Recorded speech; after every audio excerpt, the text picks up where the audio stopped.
Turn two of 7 Years World War from S&T 221.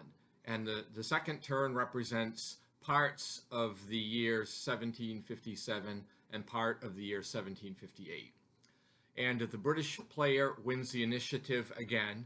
And I'll make a comment. The advantage of having initiative is, of course, you can go first and make your moves first, but you can also potentially use some of your campaign markers before another player has an opportunity to do things that take them away from you. On the other hand, there is a disadvantage of being the initiative player, and that is when the balance of power chit comes up. You're the target. So that's something to keep in mind.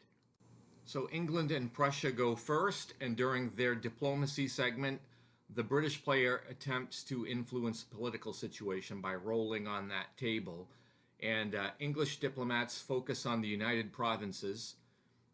These come to terms with the English and the Prussians, and they join the coalition.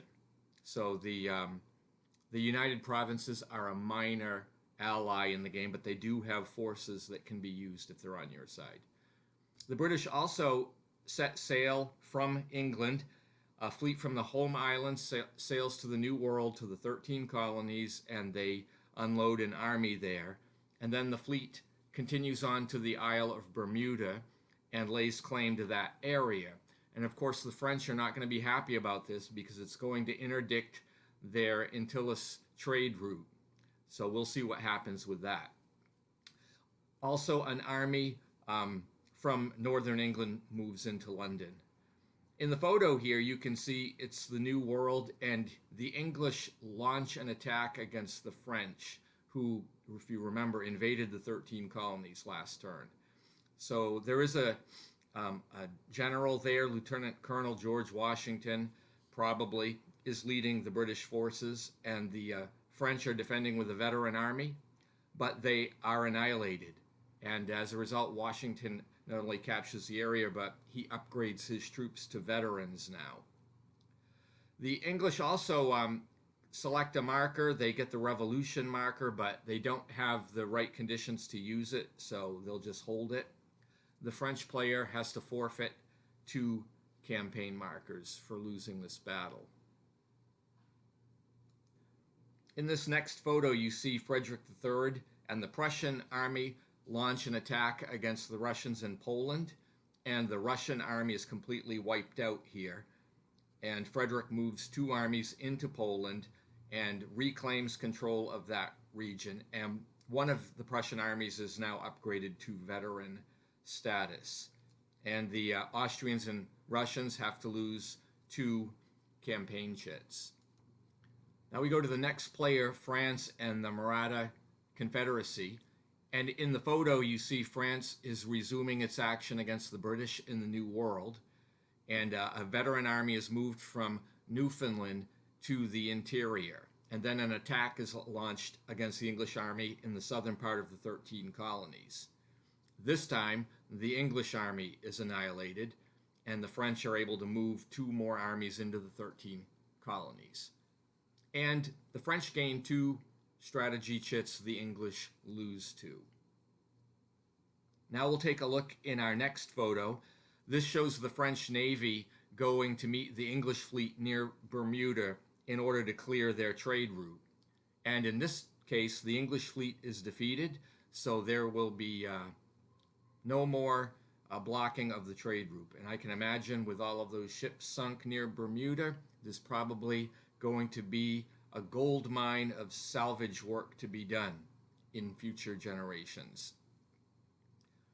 In India, the Maratha Confederacy launches an attack, and the Portuguese government has troops over there. I believe it is in Goa. And these are poorly disciplined troops, though, and gravely outnumbered. And as a result, they're defeated, and the region is secured. And the hordes from India are upgraded to veteran status.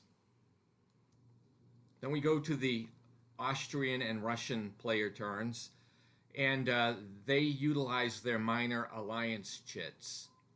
The Afghans rise up against the Maratha Confederacy, and an attack is launched against the capital.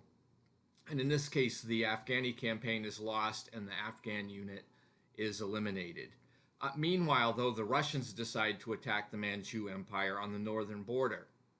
So 3 armies are moved and converge there, but the campaign goes poorly for the Russians, and their armies finally withdraw and decides not to make any more moves this turn. The 4th player is the Manchu Empire, and they decide to make an attempt at diplomacy with the Spaniards. The result on the table is espionage. So the Manchu player can examine some of the enemy's campaign markers, but that really doesn't matter being the last player.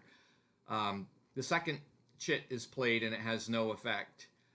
So the Manchu fleet decides to sail to Taiwan with an army and deploy there. And then another army moves to the capital, and there are no further actions. So we end the player turns and go to the provisioning phase, which they either have to use foraging or expend treasury points to support their fleets and their armies in the field.